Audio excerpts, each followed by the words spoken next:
Hello my coloring weirdos. Welcome back to the channel, and of course welcome to another color in chat. Today we are going to be continuing my monochromatic rainbow series. We already did the red one, if you recall, and now we are moving on to orange.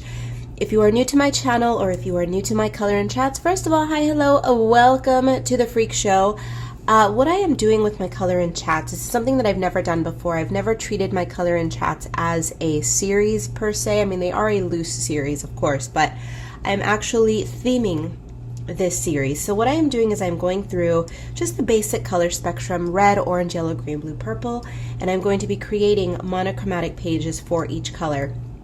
And the impetus for this was, I mentioned that I have certain colors that I gravitate towards regularly, and then I've mentioned ad nauseum that my least favorite color family would be blues. I'm not a fan of blues. I like greens. I like greens with just a slight tinge of blue, though not quite. I'm not really a blue-green girl either, but blues. Cool tones, not my jam. However, when I mention that, I get comments underneath videos where people just they're heated about how much they hate a particular color. And I think, whoa, rein it in, rein it in, rein it in. There are plenty of things in this world to get angry at and to harbor rancor for, but never a color. Colors are here to make us happy.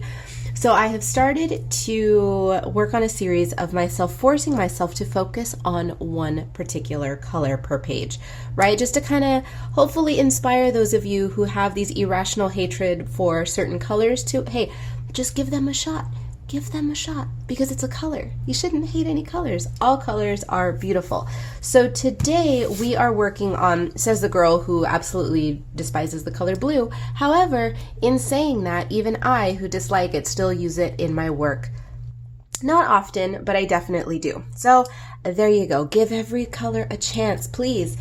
Today we are working in a book that I have not worked on in a while, and that's only because I recently released her sister book, which is Deco dolls. You can tell that they are within the same realm, retro inspired, 80s deco, slight touches of disco in this one, more so than in this one. This one was more 1980s synthwave, new wave. Deco dolls is more high late 70s, early to mid 80s graphic styles. So graphics and fashion. So okay, retro deco it is today. She's got that whole retro muted 80s color palette going on, and we are going to do the color orange today. And ooh, should we do this one? This one could be fun.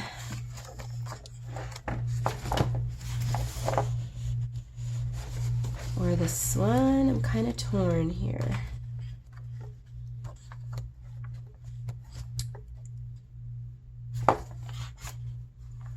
Shoot, this one would look cool in orange too. Let's just do this one. Let's do this one. We will work on this little lady, and today we are doing, of course, markers. And I pulled out something that I don't use in my coloring books. I know that I've done it years ago, but I have definitely not done it in recent years, is use water-based markers in these books. I'm not a fan of the way water-based markers feel on the paper stock that my books are printed on. Now, I know that some people swear by water-based markers in here. I prefer alcohol. I just always prefer alcohol markers when I'm doing straight coloring. When I'm doing watercolor techniques, obviously I enjoy the water-based markers, but for general coloring and illustration, I tend to prefer the alcohol. It dries quicker and it just gives me the finish that I'm after, but I'm limited in the orange colors that I have, so I dug into my stash of the water-based markers, and let's see, I recently purchased my first fluorescent Copic markers. I think we should probably play with those as well. It's gonna just be a whole orangey bonanza here. Let's see. I like this. I like this right here. If we do some basic standard oranges and then some neon oranges. My thoughts on orange. I like orange. Is it a favorite color? I'm going to say no, but it would shock you all considering the amount of orange that I actually use. Case in point, I have some gel pens, which we will be using later today. I have one of my favorite nail polish colors that I own is actually a bright neon orange. One of my brands is, or actually two of my brands, orange is part of the branding, and I will give you a little peeky peek at some tiki artwork that I'm working on for my store, Coco Naughty. I use orange frequently, and yet I wouldn't consider it a favorite color. Why that is, I don't know, but it's just not. So let's go ahead and start this finally, shall we? I talk way too damn much in my introductions. Welcome to my channel. I don't jump into things right away. There's a lot of negative space going on in the background here, so immediately I'm wanting to handle that. I think we should do just random geometric shapes might be the way to go on this. Or rather splits. We'll do something like slice it, I should say, not necessarily a split, but a slice. What if we do,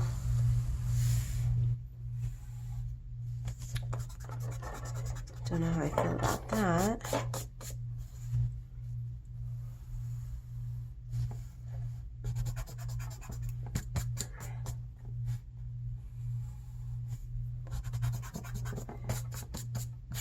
That I think I can work with. So,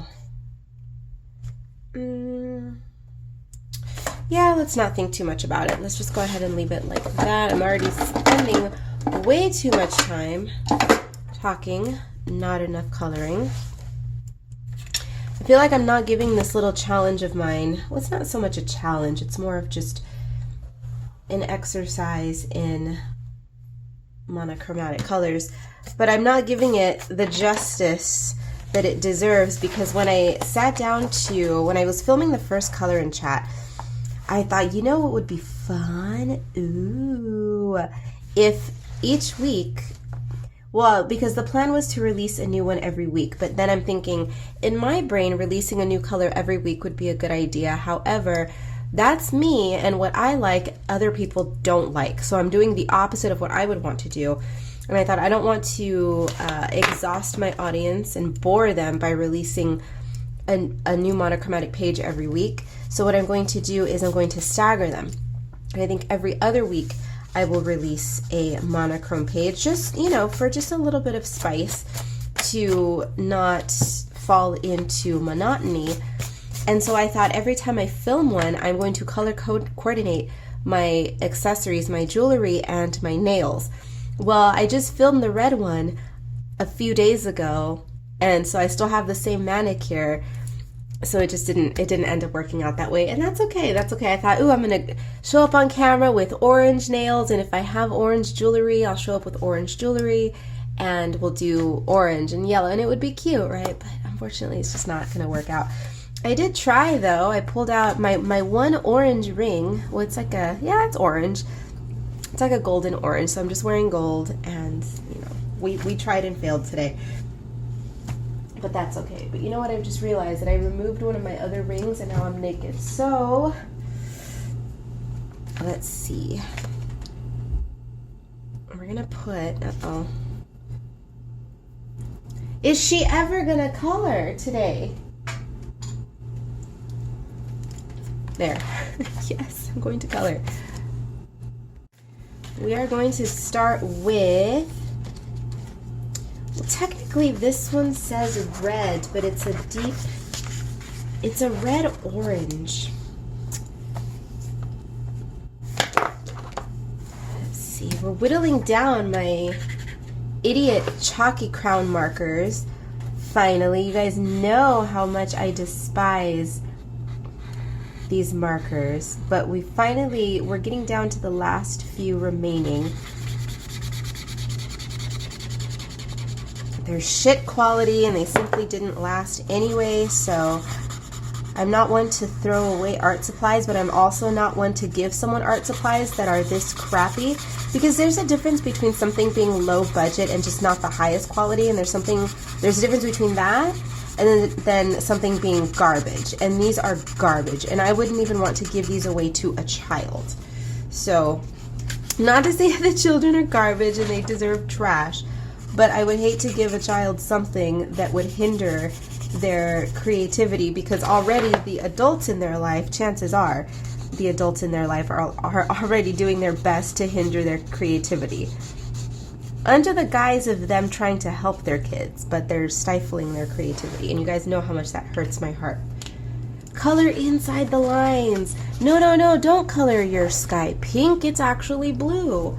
You know, that's how the internalized conformity starts, and I don't want to advocate for that.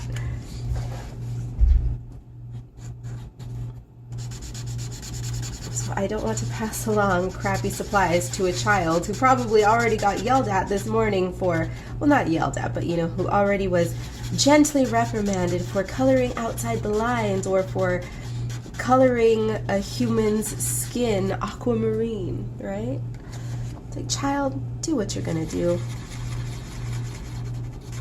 and do it however you want.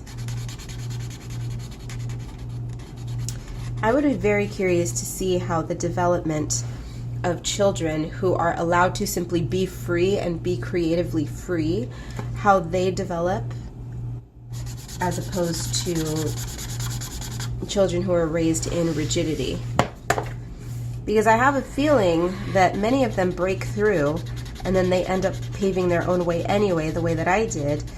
But also, there are others who don't, right?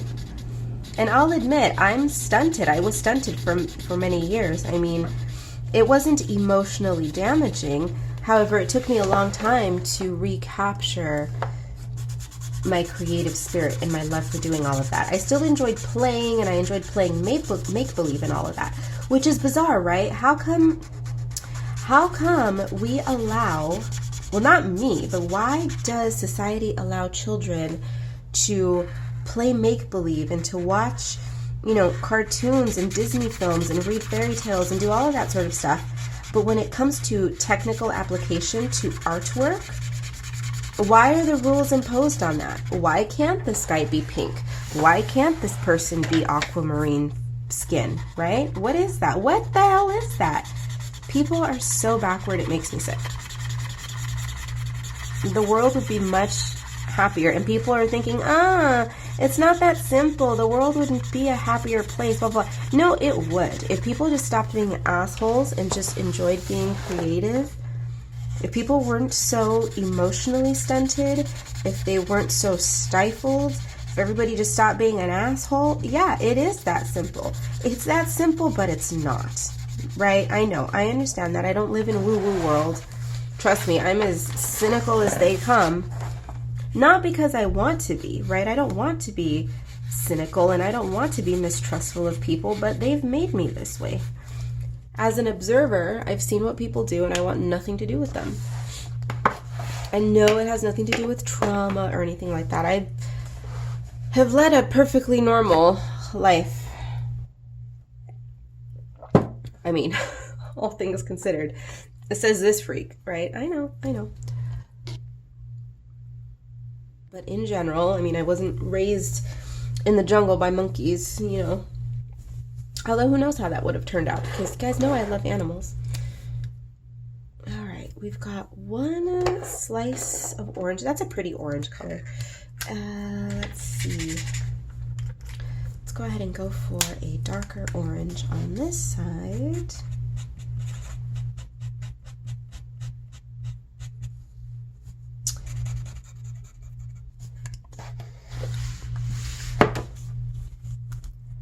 So how is everyone doing? Is anyone trying this rainbow? God, I keep catching myself wanting to refer to it as a challenge, but is it though? I mean, I suppose it is if someone does not work in, you know what, from heretofore, we are going to refer to this as a monochromatic challenge, okay? So have I inspired you to work on this monochromatic challenge? If so, let me know.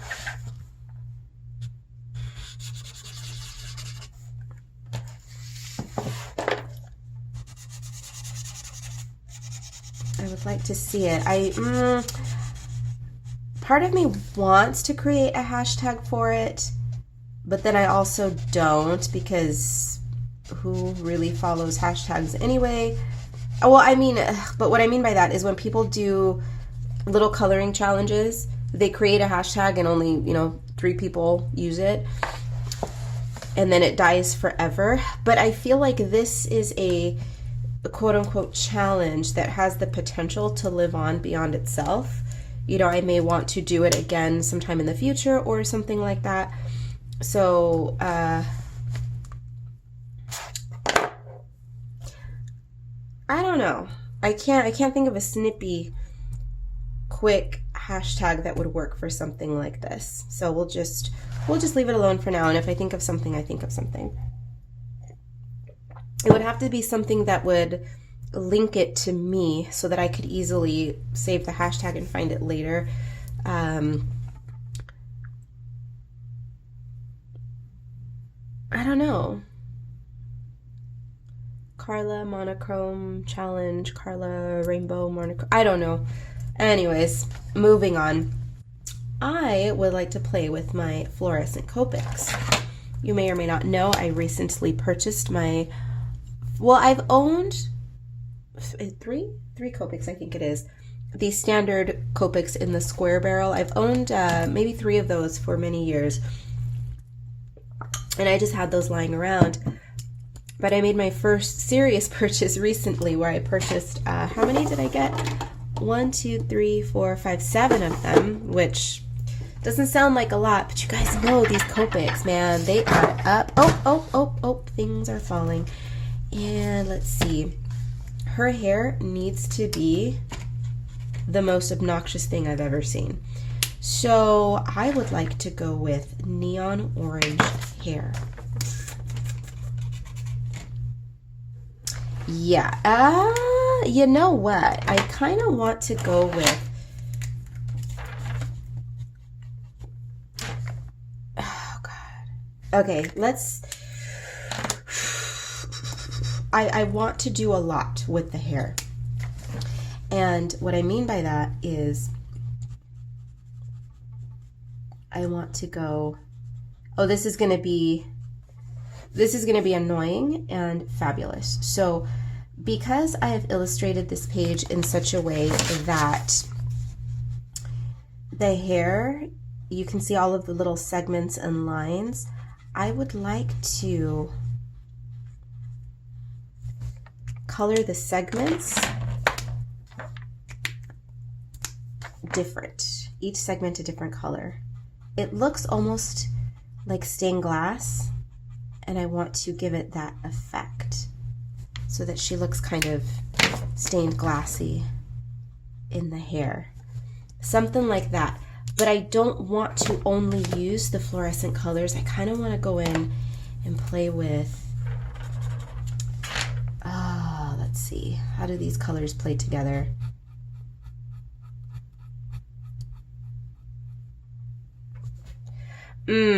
Not a big fan. Not a big fan of using the Tombow, but that could be just because it's wet. Let's see how I feel about the Crayola Super Tip. Okay, I think I like the Crayola Super Tip. Well, you know what? They look almost identical now, right? But I think I like the way that the Crayola Super Tips look, or rather feel, on this paper instead. I don't think I like this color combo though.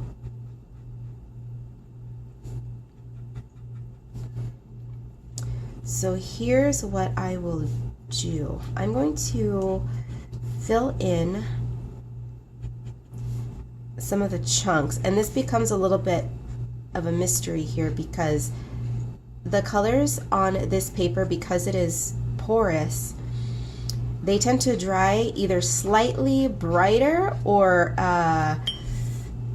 slightly darker than when you are initially laying them down. So I'm not entirely sure what this is supposed to look like, or what this will look like rather when it's all said and done, which is part of the process. I mean, that's fun, kind of not knowing. It reminds me of that, you guys know my favorite, well, one of my favorite clips from Charlie and the Chocolate Factory, the one with Gene Wilder, when they're on the boat and he's scaring the ever-living crap out of all the kids and the parents. La la la la la la la la. You know what I mean. I'm far too congested right now still to even attempt singing. I don't sing anyway, but you know what I mean. I can't break into song right now because I will start choking on my, is it mucus? Is it phlegm? I don't even want to think about it. But yeah, so it's the scene on the boat, the tunnel. If you have never watched Charlie and the Chocolate Factory, first of all, what in the hell is the matter with you? That is a classic. It is wonderful. And there's a scene where they're on a boat and they're going through a tunnel, and he's scaring the crap out of everybody, and it's great. For those of you who have watched it, who's your favorite character? Besides Willy Wonka, duh. Well, I'll tell you who I can't stand Charlie. I can't stand little whiny ass Charlie Bucket. I can't stand his ass. He's such a whiny little ingrate. I hate it so much. I mean, I know he learns his lesson in the end, but I can't freaking stand him. I'm like, your mother is working hard. First of all, your uncle can barely walk. Your mother is working her ass off, churning your dirty clothes, and you're over here being a little ingrate. Hate that boy. But I say that, but then I love the other brat. The TV boy. What's his name? Oh my god, the name is escaping me. Something TV. Oh my gosh, is it Nick? No, Mike. Mike TV. Right? It is Mike TV. Anyway, the little bratty ass cowboy child. He's fun. Baruch is cute too, but I think I like Mike TV better. I just like, I think the actress who played Veruca just nailed it. She's so good. Just that whiny ass voice. Oh, I love it. The whiny ass voice, says this one. I love this freaking orange. This orange is incredible. All right, it's going to be just a whole lot of me filling in the hair because, as you can tell, the girl's got a lot of it. Or, I mean, boy, this one could easily pass as a drag queen. So,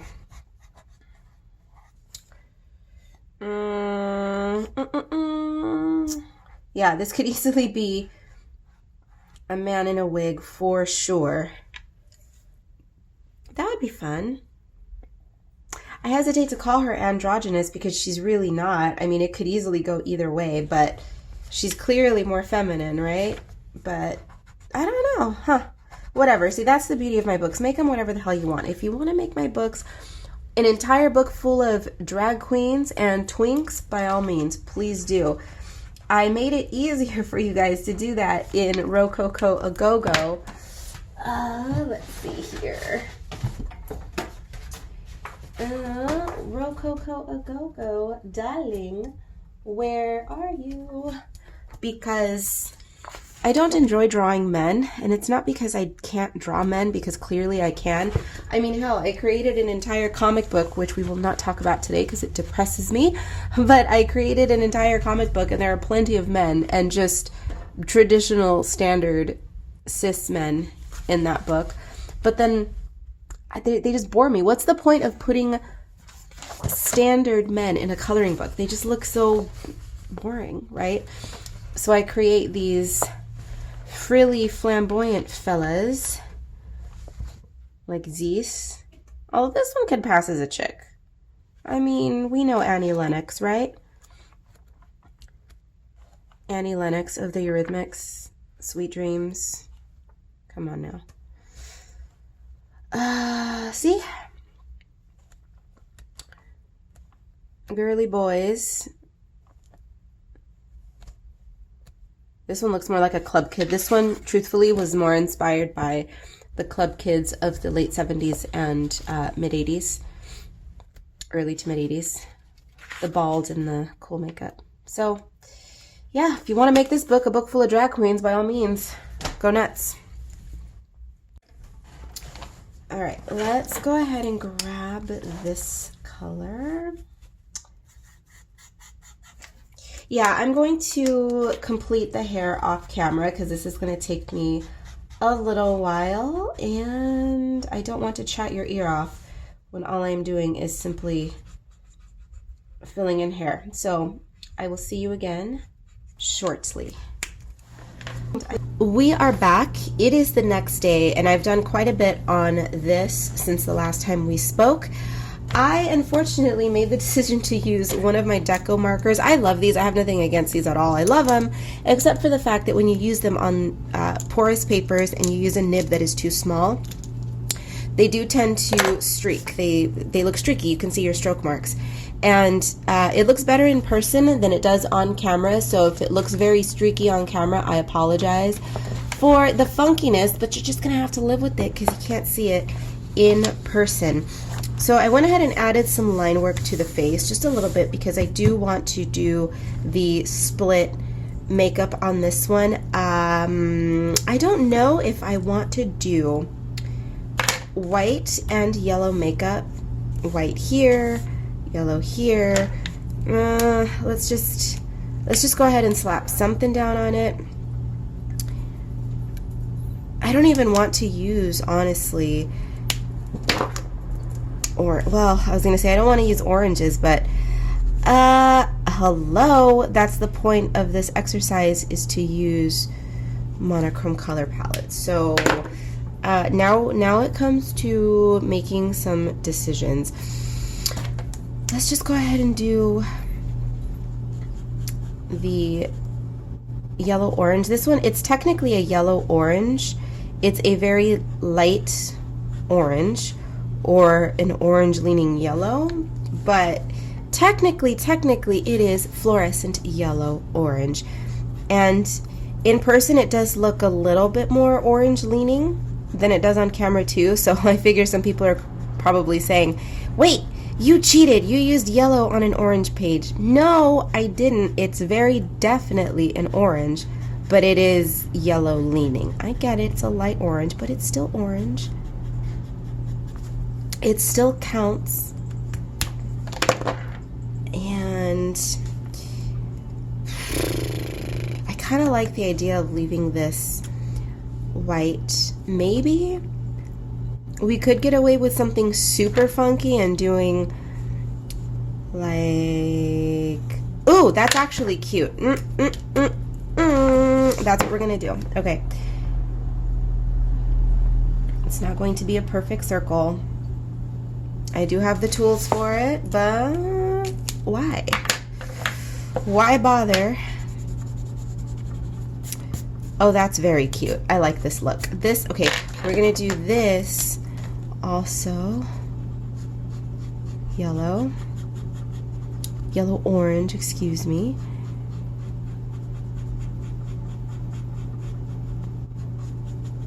Cute.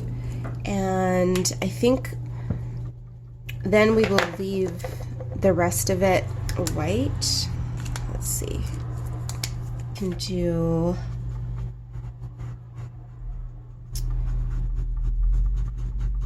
oh my gosh, I have to sneeze, I have to sneeze, I have to sneeze, I have to sneeze, I have to sneeze, I have to sneeze, I have to sneeze, I have to sneeze, I have to sneeze. I could have simply stopped filming, but all right. Oof. Sneezies. The sneezy went away. Kind of. It'll be back. You know how that is, right? You stifle a sneeze. I didn't force it to stop. I just breathed through it. But that never works. At least it never works for me because it always creeps back later.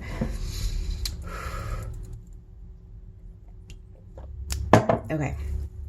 The rest of the outfit, what should we do? I definitely want some more black in this. The sneeze is like, bitch, you do not stifle me. I'm gonna creep up on you in a second, and then it's going to be one of those violent sneezes, right?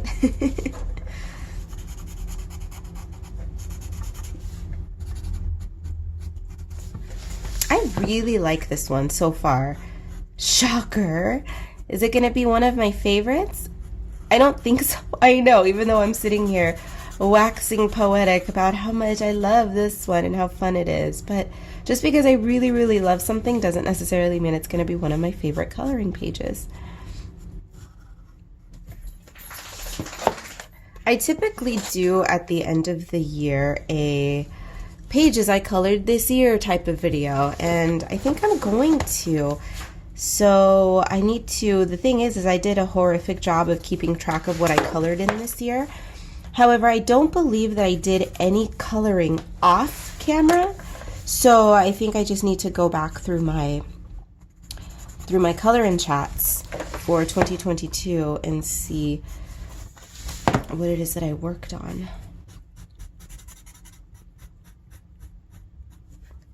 I know some of you would probably get a kick out of that video, so I may, because I do that and then I do a sketchbook tour video.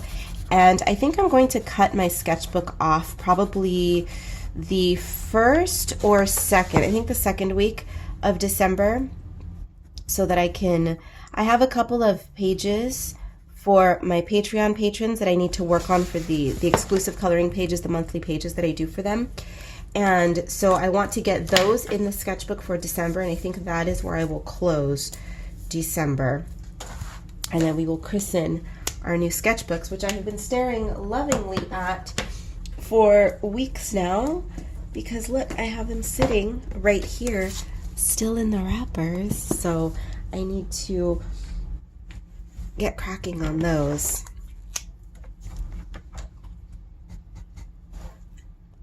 Just a lot of housekeeping that needs to be done. You know what I haven't purchased either? Housekeeping as in creative housekeeping. I haven't even ordered my planner for next year. I realized this year that I definitely need a planner. I have tried using planners in the past, and then what happens is I will use it religiously for a couple of months, and then I'll drop off 1 month and I won't touch it. And then I'll come back to it with a vengeance and I'll use it for another, month, 2, 3 months, and then I skip a month and I don't do it. I don't use it. But I realized that in the interim, I still really, even if I take breaks from it for a week or 2 weeks, whatever it is, I still need it. I still need my planner. So I told myself, because usually by now I would have already purchased my planner for next year, but I thought, nah, like next year I skip a few months throughout the year. I don't really need a planner, do I? No, girl, you do. So we need to hop on that as well. Does anybody use a planner? Are you addicted to planners? Do you use it religiously, or are you more like me in that you use it religiously for a month or two and then you leave it alone for a few weeks and then come back to it? Even that system, as wonky as it is, it still works for me. So, yeah, I need it.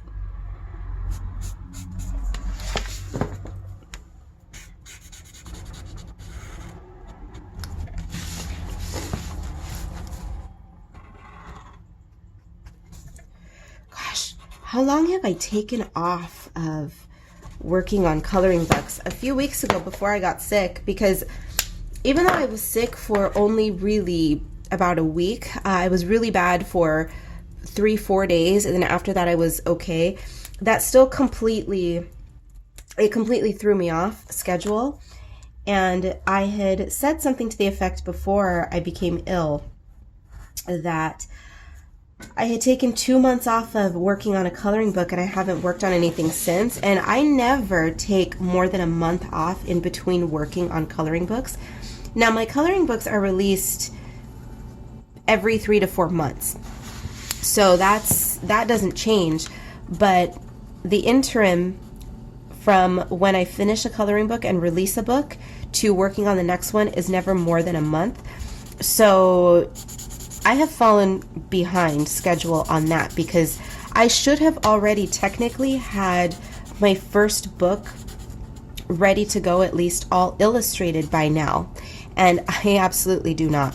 And there's a couple reasons for that. It's because I've been really busy with other projects, and I recently opened a boutique, and I've done all of that. So I've been shopping and sourcing for that and doing all sorts of things.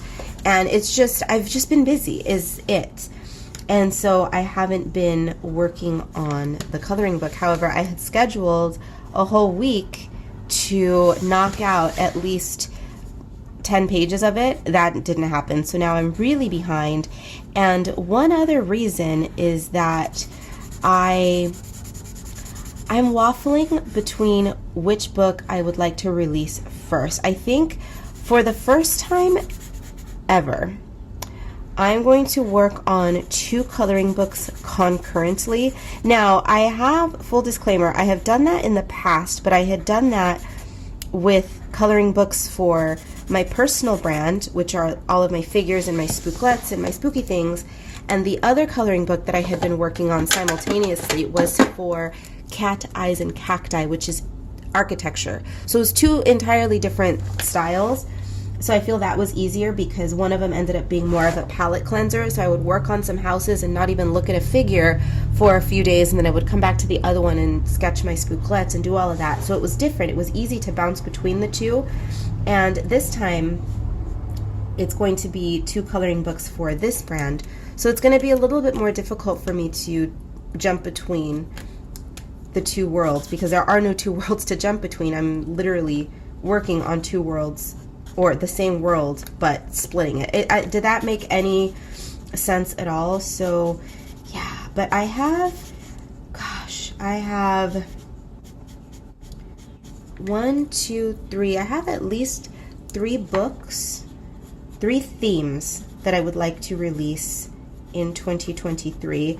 In terms of coloring books, I'm not going to raise my output, or rather increase my output. I'm not going to release more coloring books. I'm not planning to do any of that. I'm still going to take my time. There will only be 3 to 4 books released in the entire year. It's just how I roll. I don't like to rush things, but I just don't know in what order I'm going to do them in. But I have some cute little titles coming, so we shall see. We shall see. All I know is that I need to, now that I have my art and clothing boutique open, I need to really, really be cognizant of how I'm partitioning my time.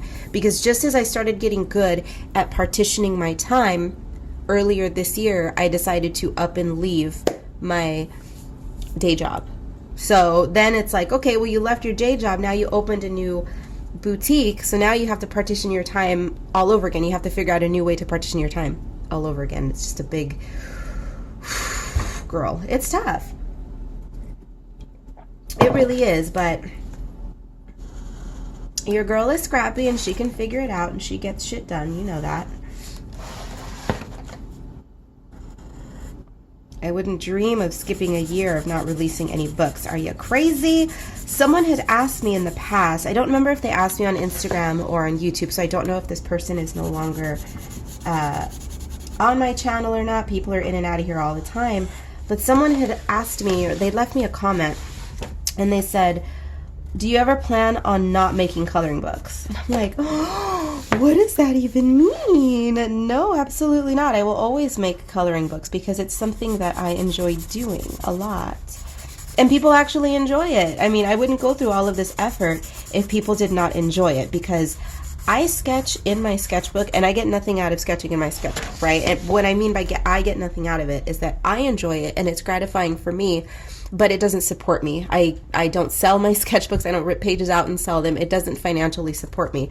But the coloring books are kind of like a sketchbook in a way, because I'm able to sketch, turn them into a book, and then subsequently use them as experiments like this with color, but they also help me eat every month because people purchase them. So financially, it's worth it for me to do coloring books. And if people like doing them, why wouldn't I? Why would I stop, you know?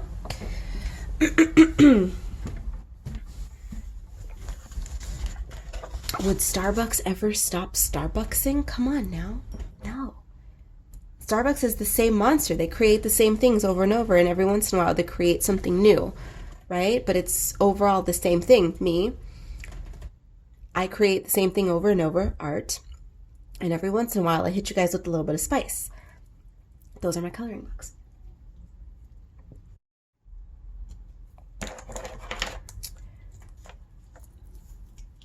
I don't know if I want the sleeves to be neon orange or just the bodice here.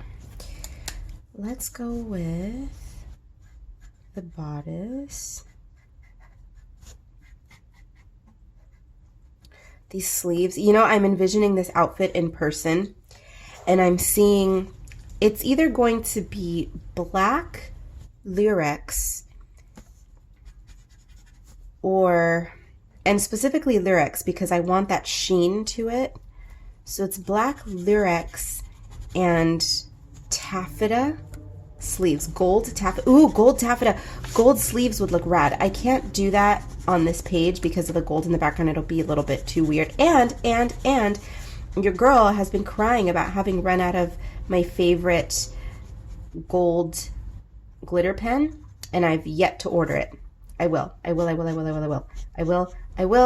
have my gold glittery pens back before the end of the year. I promise, because I need them. But also, I don't rely on them. So this has also been an exercise in me not even having the pen, because there was a time in my life when I did not have that gold pen, right?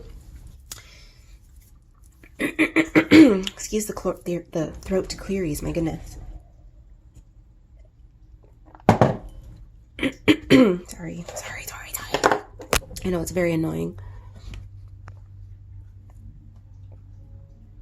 I don't know what to do with this. I want glittery sleeves, but I also want to make them neon orange. I'm infatuated with this neon orange color.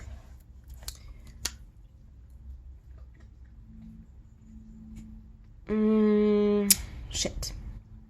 Okay, well, what do I always tell you? Once you start to overthink something, you just need to freaking just make a decision.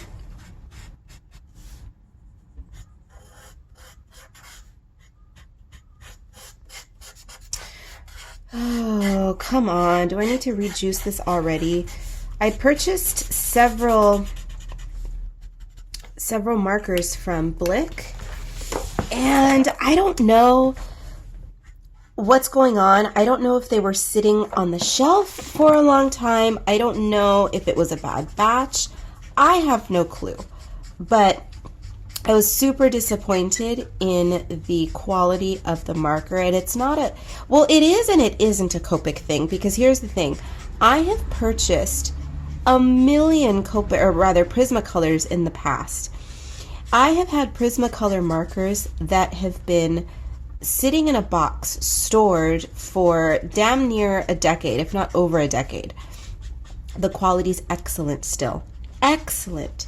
But these Copics, see, the brush tip is fine, but there's something funky going on with the chisel tip. You saw how earlier, I don't know if it translated on camera, but it was dry and a little bit too rigid. I don't know if that's just...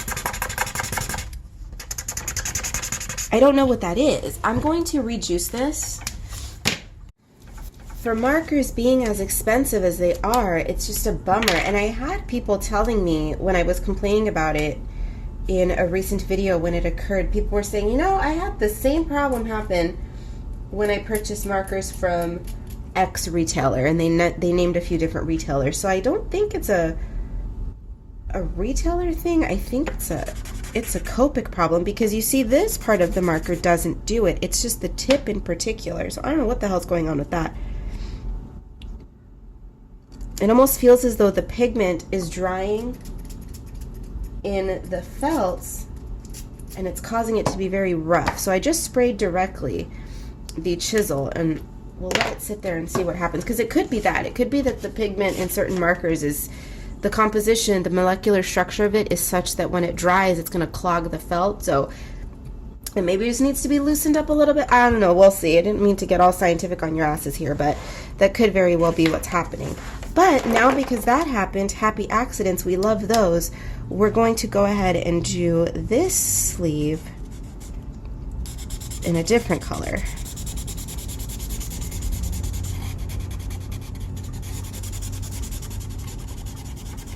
Because I'm not one to sit around and wait for a marker to rejuice, because your girl's got things to do.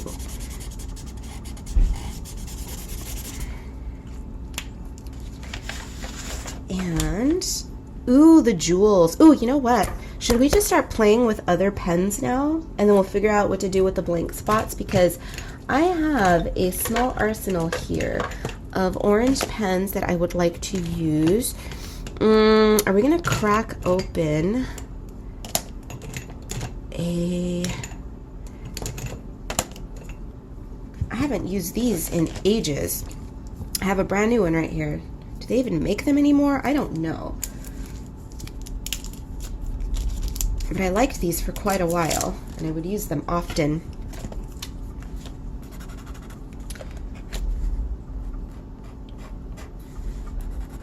Then I started using the Sparkle Pops, and I preferred those more. The thing is these are not as thick and gloopy, so you can get into really tiny places, like little spaces with this one. So I think here, that's what I'll do. I'll show you what I mean here. You see that little teeny tiny line? I'm allowed to get in there with this one. It's not going to gloop over like the thick gel pen, because these are not a gel pen consistency. I don't know what they are. I don't know if they're water-based. Acid-free, that's all it says. I'd have to do some research, but these are the Zig Wink of Stella, the fine tip. I don't know. I don't know what the vehicle is in which the glitter is floating, but they certainly have their use. And this is one application in which I think they excel.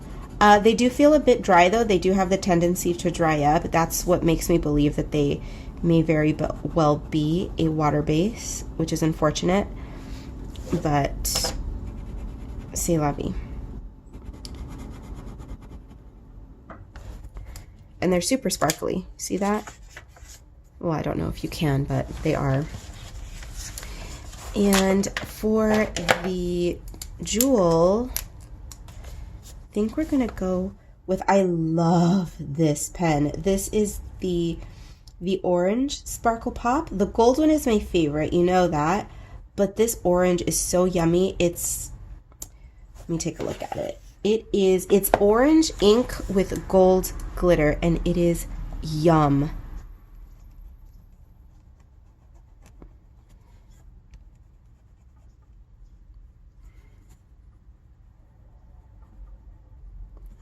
See how nice it is?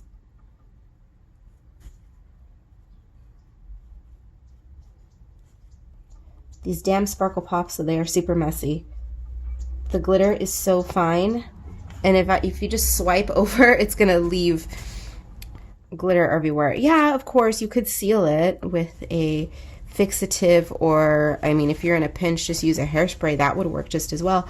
But if I'm still working, I don't want to layer fixatives and hairsprays all over everything. I mean, yeah, sure, you can wait until the end to add your glitter accents, but that's not how I work. I work very intuitively. So sometimes I will complete the background first, and then I will move from the back to the front. That's typically how you are supposed to do things technically, right? You're supposed to complete all the background, and then the further away something is from you, you're supposed to do that first, and then blah, blah, blah, blah, blah, blah, blah. And I understand, and sometimes I do follow those conventional rules, but because I play with so many bizarre shapes and colors in my work, and I want to make sure that the colors are working together for me the way that I want them to, sometimes it is imperative that I work out of order. So sometimes I have to do a little bit of the background, then a little bit of the foreground, background, foreground, background, foreground, and we just volley that way. It just depends.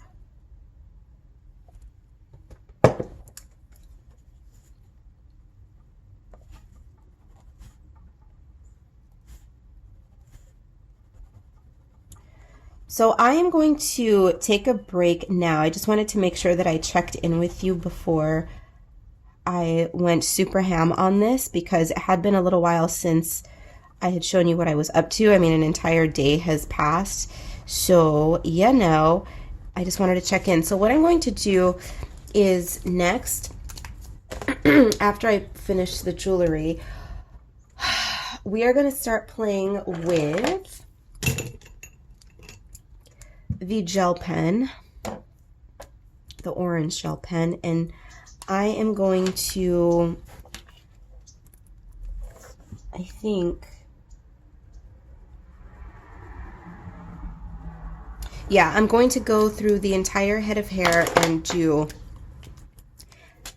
accents, details with the Jelly Roll Moonlight, and just whatever else. I may add some white in there, some black, I don't know, but that's what we're going to do. So I'm going to do more work on her. I may check in with you before she's done, or when next you see me, she might be completely done. I don't know, because I do want to make sure that today I get the other page done as well, because what I am doing with my rainbow monochrome series is I'm completing 2 pages at a stretch. So in one video you're going to see 2. Now I'm not talking through both of them.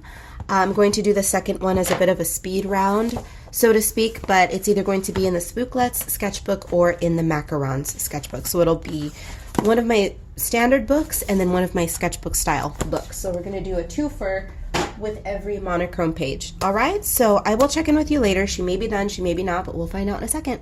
And with that, we are all done with Little Miss Orange. Could I do a little bit more work on this? Yes, of course, because you know me, more is more. But I'm going to rein it in, leave it as it is, and I'm going to give myself 15 minutes at the very most. But I'm going to challenge myself to complete the next page in 5 minutes, maybe 10, but between 5 and 10 minutes is what I'm aiming for, because I'm going to be working in the Macaron sketchbook. And the whole point is that I want to do a page that's a little bit more involved, and then one that's just quick and just an exercise in expelling a small burst of energy and just laying some color down on a page. So the Macaron sketchbook will be great if you are simply looking to play with color palettes, for instance, and you don't want to spend a lot of time getting involved on a larger page. You can just whip out one of my sketchbook coloring books and lay down some color palettes and just play. So with all of that being said, take a look down below. Everything you need to know will be down below. Links to where you can find me online, links to the books, and that's going to do it for today. So I will be inserting the clips of the Macaron sketchbook when she is done. I'm going to shut my mouth and get to work on that one shortly. So if this is where you leave me, be bad, be good, I don't give a damn which, just come back in one piece. And if you are sticking around, let's get on with the next page.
So I did in fact end up completing this page in under 10 minutes. As you can see, it's a whole lot of nothing. It's a whole lot of nothing, but she's really cute. And right now that I'm talking, I see that I want to add just a little bit of something to her eyes. but it's quick and painless working in my sketchbook coloring books. I mean, they can be as involved as you want them to be, but I would hope that you would use these books as probably not the best term to use, but as a bit of a dumping ground, so to speak. So for instance, okay, you've seen me do a lot of swatching like this, right? When I'm working and when I'm testing colors, and then in the back of my book sometimes I will swatch on the last couple of pages. I put those pages in there as testers. But if you want to create a swatch page, and if you want to play with color palettes in something that's a little bit more involved but still not necessarily work per se, you can grab, say, the Macaron sketchbook coloring book, pull up a page, slap some color on there, play with a few color palettes. Maybe you're thinking about working on a larger page or an illustration or whatever it is that you're planning on working on, but you want to swatch the colors and see how they interact. Just whip up a page out of a book. It doesn't have to take you longer than 5 minutes, right? Just slap some color down. And the beauty of this book is that because everything is so sketchy and for the most part completed for you already, just slapping some color down just makes it feel more substantial. I love that about this book. Literal under 10 minutes, and there's really nothing to it. It looks like I simply whipped up a sketch in my sketchbook, and she ended up looking quite cute for just being a few scribbles and washes of color. So there you go. Video is over. Thank you once again for watching. If you ended up watching the second portion of it, I will see you in the next one.